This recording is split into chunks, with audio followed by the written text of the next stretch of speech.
Hello. Hello. सत साहिब। सत साहिब जी।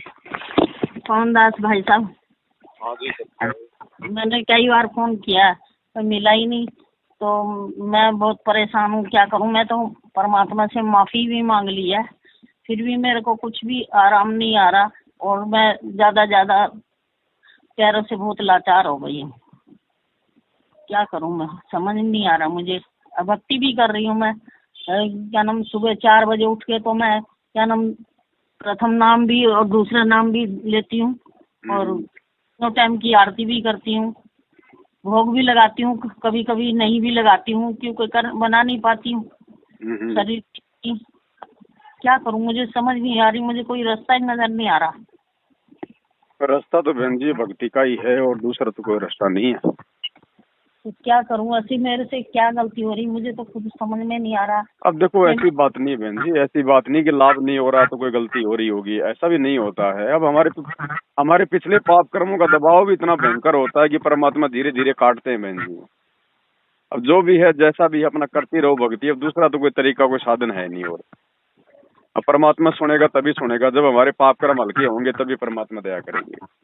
अब मालिक का भी रूल है बहन जी, विधान है। असंख्य जन्मों में परमात्मा ने हमें कितना समझाया लेकिन हमने उनकी एक नहीं सुनी। अब बहन जी वो कष्ट तो उठाना पड़ेगा, ऐसा तो है नहीं कि परमात्मा एकदम से सब कुछ माफ कर देगा। अब धीरे धीरे परमात्मा पाप कर्म काटेगा, जैसी हमारी भक्ति होगी वही उसी हिसाब से परमात्मा धीरे धीरे वो हमारे पाप कर्म साफ करेगा।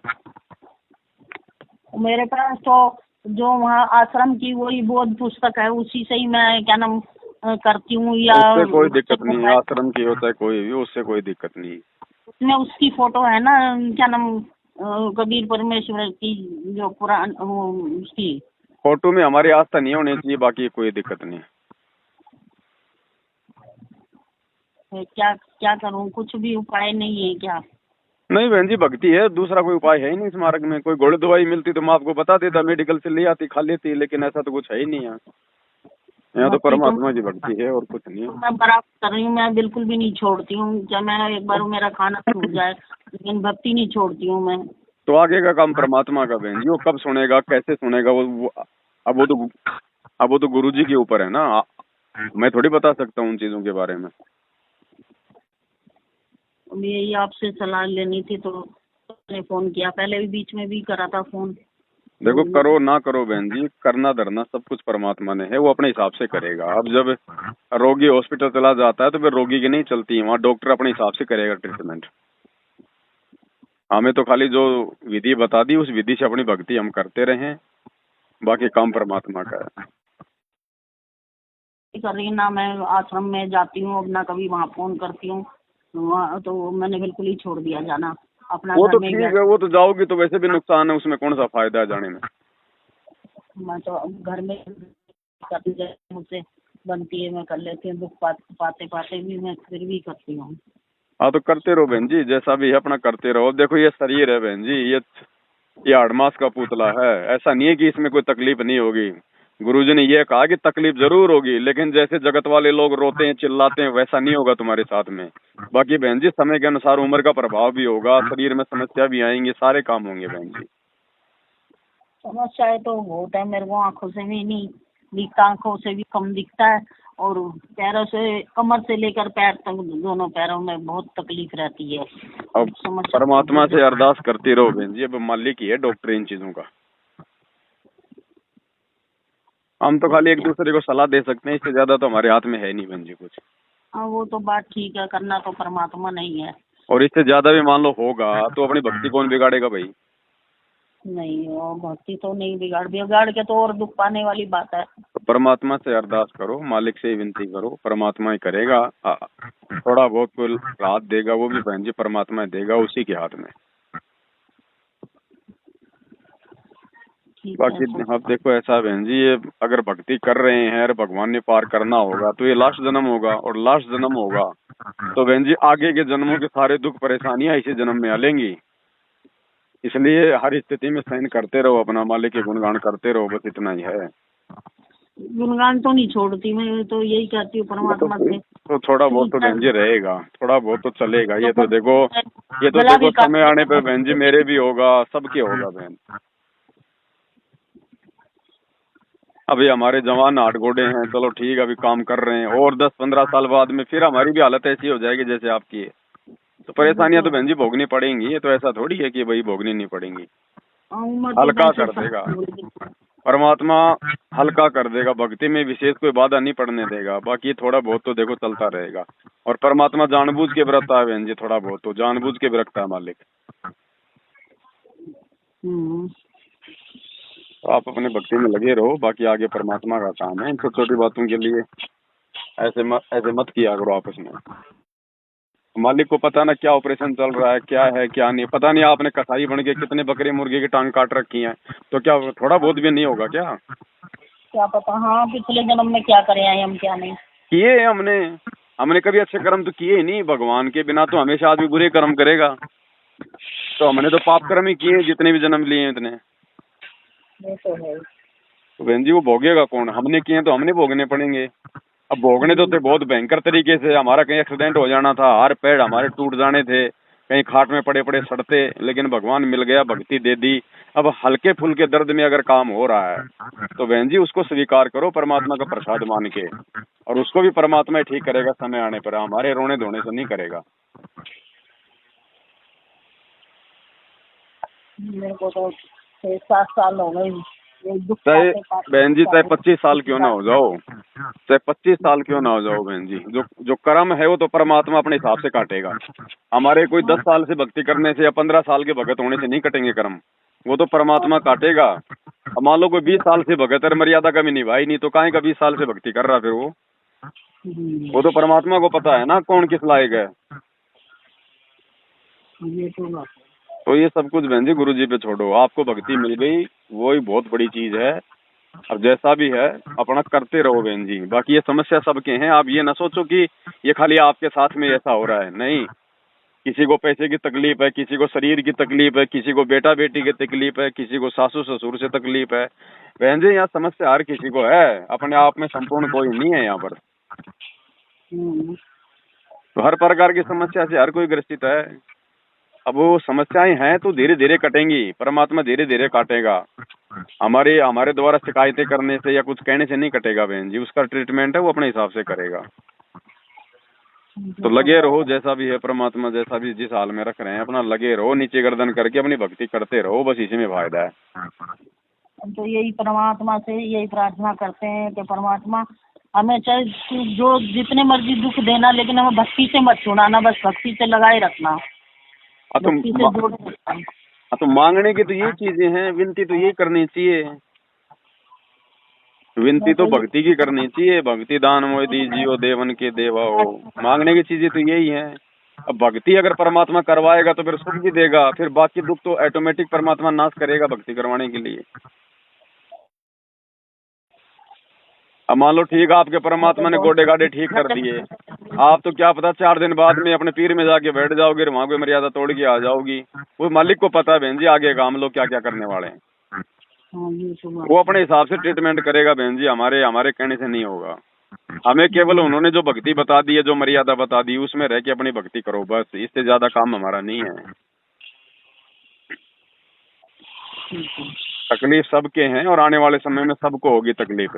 8 घोड़े बहन जी मेरे भी दुखेंगे, औरों के भी दुखेंगे, सबके दुखेंगे, क्योंकि ये 8 मास का शरीर है, 36 प्रकार के जोड़ लगा रखे हैं काल में।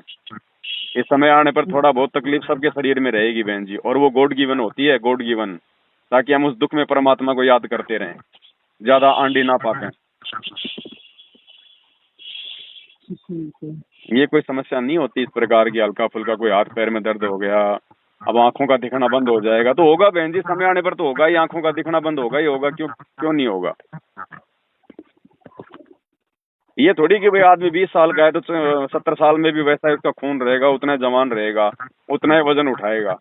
तो ये तो शरीर की प्रक्रिया बहन जी, ये तो सबकी चेंज होती है। और क्या करेंगे हम इन आंखों का बिल्कुल सही रख के बुढ़ापे में? मुंह से भगवान का नाम जपना है, जीभ किसी की खराब होती नहीं, मुंह किसी का खराब होता नहीं, नाम जपने के लिए वही चाहिए, नाक किसी का खराब होता नहीं, सुमरन करने के लिए वही चाहिए, वो परमात्मा सही रखेगा, बाकी मालिक की मौज है। वो ये किताब नहीं पढ़ पाती हूँ तो फिर मोबाइल से ही करती हूँ, क्या करूँ। कोई दिक्कत नहीं, वो परमात्मा ने इसीलिए बनाई है। ये ऑडियो वीडियो में आरती भगवान ने इसलिए डाली है कि जिसको नहीं दिखाई दे या जिसको नहीं पढ़ना लिखना आता है वो अपना ऑडियो वीडियो से करो। तो और जब तक ठीक ठाक चल रहा मामला तब तक अपनी पुस्तकों से करो। जब लगे कि अब नहीं दिखाई दे रहा तो मान ली कि ऑडियो वीडियो से करो।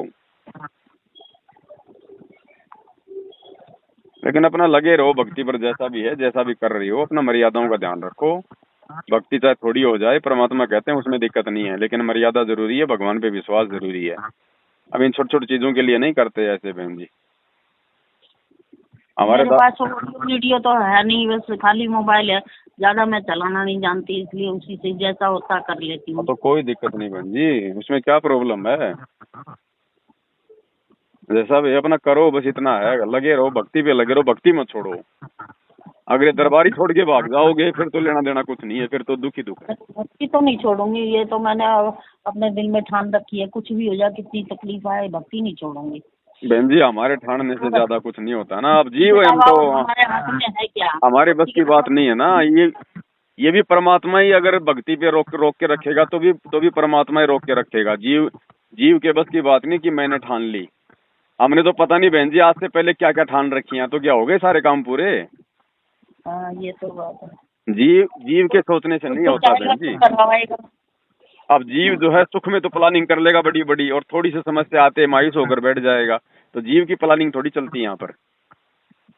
यहाँ तो हरदम परमात्मा से प्रार्थना करते रहो, मालिक आपने भक्ति दी है तो सफल भी आप ही कराओगे।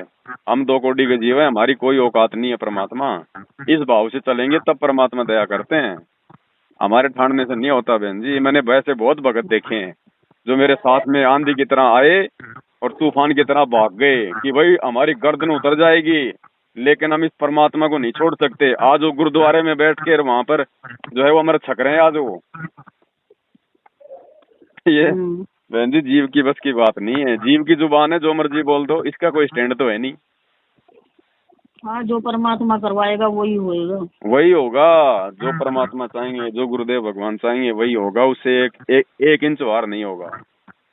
तो सब कुछ उन पे छोड़ो बहन जी, बाकी अपनी भक्ति पे ध्यान रखो बस। ठीक है ना। ठीक है। अब इन छोटी छोटी चीजों के लिए इस प्रकार से मतलब हमने भगवान से भी विनती नहीं करनी, भगवान से भी केवल भक्ति की विनती करनी है। हमने ये दुख तकलीफ के लिए भगवान से विनती नहीं करनी। अगर ऐसा करेंगे तो फिर हमारी ज्ञान की अज्ञानता रह जाएगी, क्योंकि भगवान तो अंतर्यामी है, उनको तो सब पता हमारे साथ क्या हो रहा है क्या नहीं हो रहा। भाई वो क्यों ठीक नहीं कर रहा, जब उसको पता है उसके बावजूद वो ठीक क्यों नहीं कर रहा, फिर हम कह के कौन सा ठीक करवा लेंगे। ये तो जब उनकी इच्छा होगी तभी ठीक करेंगे। वो अपनी इच्छा अनुसार करेगा। वो उसने हर आत्मा का जो ट्रीटमेंट है वो चालू कर रखा है और उसने सेट करके छोड़ रखा है। अब जैसे हम लोग रात को सोते समय 4 बजे की चाबी भर के छोड़ देते हैं मोबाइल में। अब बहन जी हमारे रात को उठने से बार बार देखने से वो मोबाइल नहीं बजेगा, वो तो 4 बजे ही बजेगा। हाँ तो जब का भरा तभी। तो भगवान ने हर आत्मा का जब से वो सतलोक से आई है और कब वो वापस सतलोक जाएगी, परमात्मा ने पूरी चाबी भर रखी है उसकी पहले से ही। तो हमारा काम इतना है, आज भगवान मिल गया, उनकी पहचान हो गई, तो बस उनके अनुसार अपनी भक्ति करते रहें। उनसे विनती प्रार्थना केवल भक्ति और मर्यादा के लिए करें, बाकी किसी चीज के लिए, कोई डिमांड के लिए, कोई इच्छा के लिए, उनके लिए ना करें बहन जी। वो तो भगवान को पता है, फिर जिस चीज की आवश्यकता होगी सही भक्ति कर रहे हैं तो देगा मालिक। जब वो जगत वालों को दे रहा है, मांस खाने वालों को, शराब बीड़ी पीने वालों को दे रहा है, तो क्या अपने भक्तों को नहीं देगा समय आने पर। लेकिन देगा वही चीजें जो भगत के लिए लाभदायक होंगी, जो भगत की भक्ति में नुकसान ना करेंगी। और अंत समय में हमने यहाँ से जब चलना होगा, आपके ऊपर एक रैम होगा यो भी कि बुढ़ापा कंपलसरी और आवश्यक है इस भक्ति के लिए। क्योंकि जब तक आप युवा हो, ये जो दास बोल रहा है ना, एक एक वचन से समझना जैसे अनमोल और सत्य। अब तक जब तक आप युवा हो, आपको पल की चैन नहीं है, भक्ति कर रहे हो, ये आपका सौभाग्य है, ये विशेष कृपा मालिक की आप है। लेकिन आपको इतनी कसक नहीं है, और जो कि तो आप ये काम अपनी क्रिया करते हुए, भक्ति करते हुए वृद्ध भी होगे, और वृद्ध होकर के फिर आपका शरीर भी शिथिल होगा। आपके शरीर में भी कोई छोटा मोटा ठूठा बनी रहेगी, कोई कष्ट आ गया, कभी जाड़ पड़वानी, कभी आँखें तो दिखना बंद हो जाए, नो डर रहेगा ये भगवान का जानदा हो जाऊं, ये मालिक क्या, तो दूना भगवान याद आओगा। और फिर आपको ये वचन जो आज दास बोल रहा है, ये उसमें सारे ऐसे हो जाएंगे जैसे रजिस्ट्री कराएं पाछो पक्का काम हो जाता है। आपको ऐसे दिखेंगे कति सच्ची कहे थे उस दिन, तब सेट होगी आपको यह बात। और जो आज वृद्ध हो चुके हैं, भक्ति कर रहे हैं, उनके लिए तो ये आज प्रमाण हो जाएगा कि सचमुच ऐसा ही है, और वो और घनी भक्ति कराया करेंगे। तो इसलिए परमात्मा कहते हैं कि वृद्ध अवस्था आप में भी आवेगी, लेकिन उन भक्तिहीन प्राणियों वाली नहीं आवेगी। क्योंकि जो भक्तिहीन प्राणी है, ज्ञान नहीं मिला जिनको, वो सारा दिन उल्टे काम करे। एक भक्त कह रहा था कि हमारे गांव में एक जवान व्यक्ति, यानी 30-40 साल का था जब वो, हम तब से देख रहे थे उसको, गली में जा रहा होता और कहीं कुत्ता बैठा होता बेचारा अपनी गिंडली सी मार के, तो वो धीरे धीरे जाकर लाठी रखा करता, उसको ऐसी मारता कमर में, और वो कुत्ता फिर चिल्लाता चा चा, और वो हंसता हा हा हा। उसने तो वो कर्म फोड़ने थे अपने, फोड़ दिए। कहते फिर वो वृद्ध होया ना, जब न्यो रोया करता जैसे कुत्ते रोया करे, जैसे वो कुत्ते रोया करते ना जिनको लठ मारा करता बे, मतलब ऐसे रो रो का मेरा साल भर भुगत के, नो बूंदी तरह रो जैसे वास्तव में कुत्ता रो रहा हो। तो पुण्यात्माओं परमात्मा कहते हैं, मन तू पावेगा अपना किया रे, भोगेगा अपना किया रे। मालिक से विनती करते रहो बस, बाकी कुछ नहीं बहन जी, है ना। ठीक है। सत्ता है।